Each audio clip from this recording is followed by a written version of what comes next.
Hey guys! In the last episode, we used the array filter method to pull out only the items we wanted. Today, we're learning the array map method that helps you transform every item in an array into something new. So, what is the array map method? The JavaScript array map method creates a new array with the same number of items as the original, but each item is the result of a function you provide. It's perfect for things like formatting, converting, or generating new values. So let's have a look at the basic syntax for the array map method. So we start, as always, with the array, then with dot notation, we call the map method, then we need a function, and then the item parameter, and then between curly brackets, we want to return a new value. So in other words, you return the new version of each item in the array. The original array stays untouched. Let's take a look at an example now where we want to multiply every number in the array by 2. So we start by declaring a numbers variable and then we assign it the following array with the following numbers 1, 2, 3, and 4. Then we declare another variable, let's call it doubled, and assign it. Then we start with the array, then the map method, open parentheses. Then we want each number in the array, so we can use num here or item. Then with the arrow function, what do we want to return? We want to return the num, or the number, times 2 in this case. So let's console log the doubled variable. And what do we get here? So we get 2, 4, 6, and 8. So let's see what's happening here. We start with the numbers array 1, 2, 3, 4, and using the map method, we went through the array and checked every number contained in the array, and then we multiplied it by 2. So the result is a new array with the number multiplied by 2. This is why we see here 2, 4, 6, and 8. But the actual numbers array has not been changed at all. So let's have a look at that. If we console log numbers, we see that numbers is still 1, 2, 3, and 4.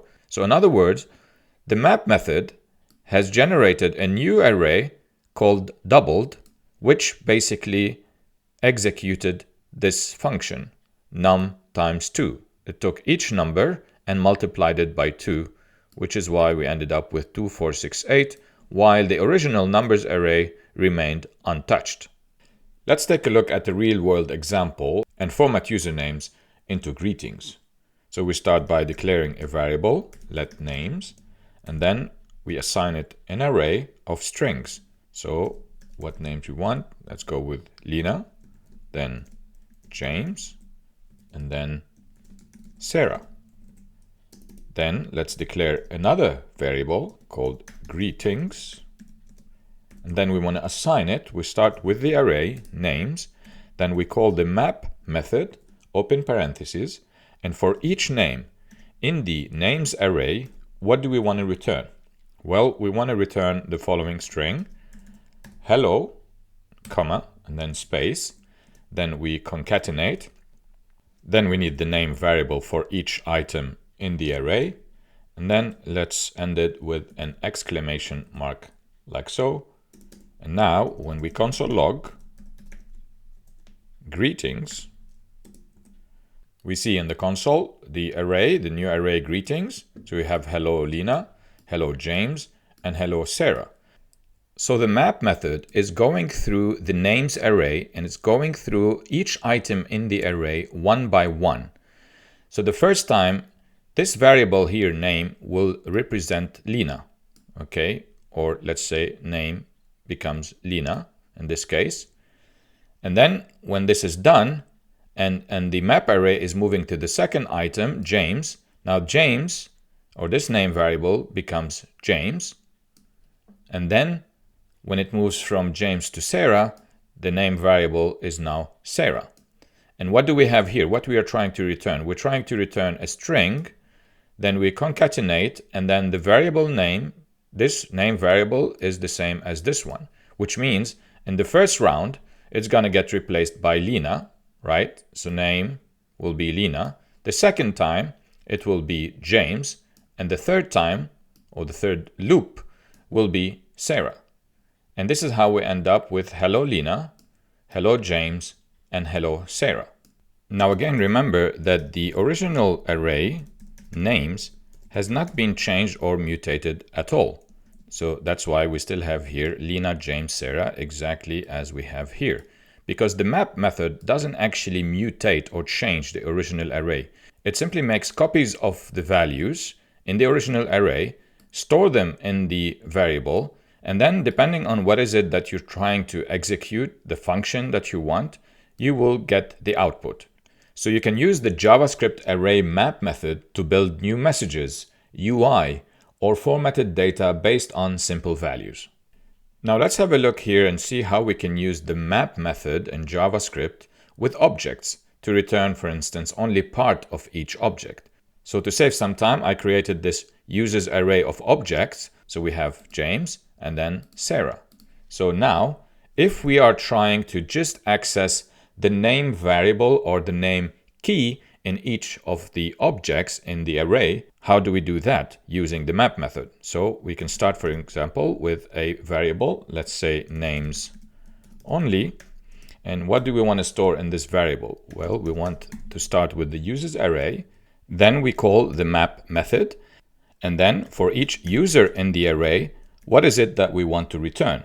Well, we want to return, in this case, the user. So the object, each object, with dot notation, we want to access name. So now when we console log names only, we're going to see in the console James and Sarah.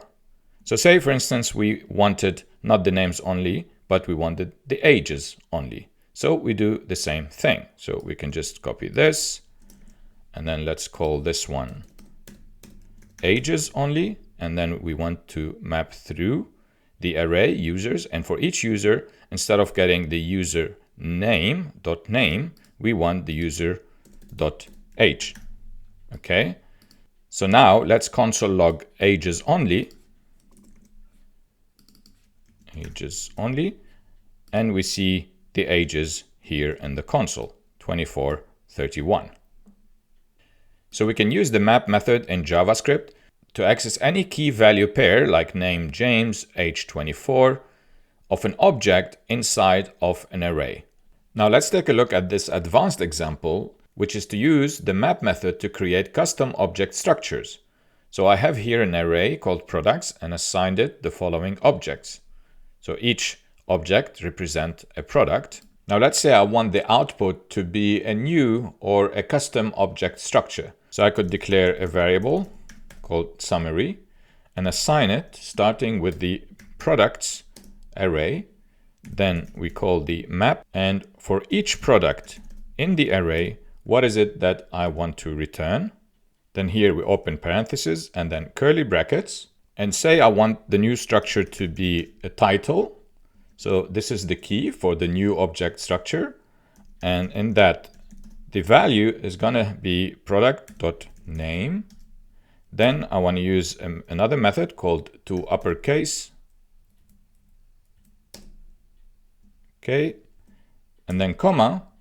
Then for the second item, which is the price, I want to call it price in USD. And then I want the dollar symbol. Then concatenate, and then we want the product price. So let's console log summary now. So now you can see we have a new array with a completely new structure. In the first one, products, we had name and price. In the second one, we have title. We renamed it to title, and price in USD. And we took also the values of each, and we used the uppercase toUpperCase method in JavaScript to represent the name in uppercase. That's why we see phone and tablet here in uppercase. And then we have a new key here now, price in USD instead of price, which we added here like we did for title. And then we added the dollar symbol sign, then we concatenated and we reach out for the product price in each of the products or each of the objects here. And that's why we see here the dollar sign and then the value 799 and 1199. And again here, the original array products, the array of objects, has not actually changed at all. So let's console log it to verify products.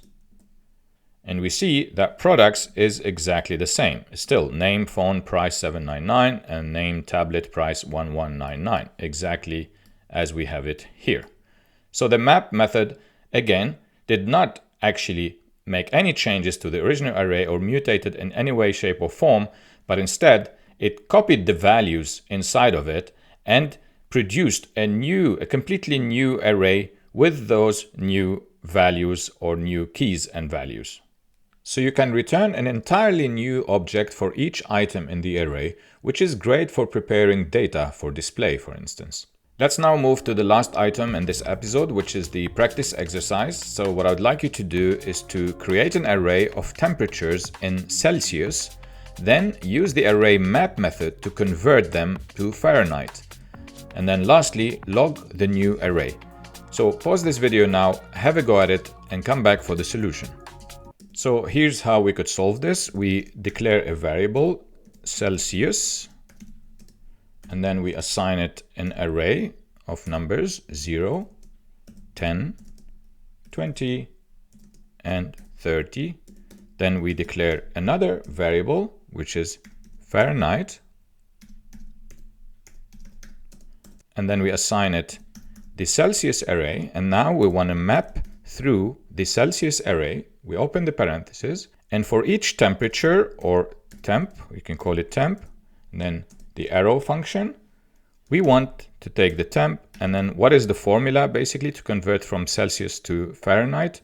Well, it is basically to multiply that temperature by 1.8 and then add 32. Here we're not concatenating, here we're actually adding 32 to 1.8. So this is a mathematical expression right here. Okay, so now when we console log Fahrenheit, what do we get? We get the conversions. So in the first round, we took 0 times 1.8 plus 32. That gives us 32, because 0 times anything is 0 plus 32. So that's why we ended up with 32 here. Then for the second item in the Celsius array, now the array map is here, and that's the temperature. Times 1.8 plus 32 gives us 50. Same thing for 20, gives us 68, and for 30 gives us 86. So that's how we use the map method on the Celsius array to convert Celsius to Fahrenheit using this function, temp times 1.8 plus 32. Great work, guys!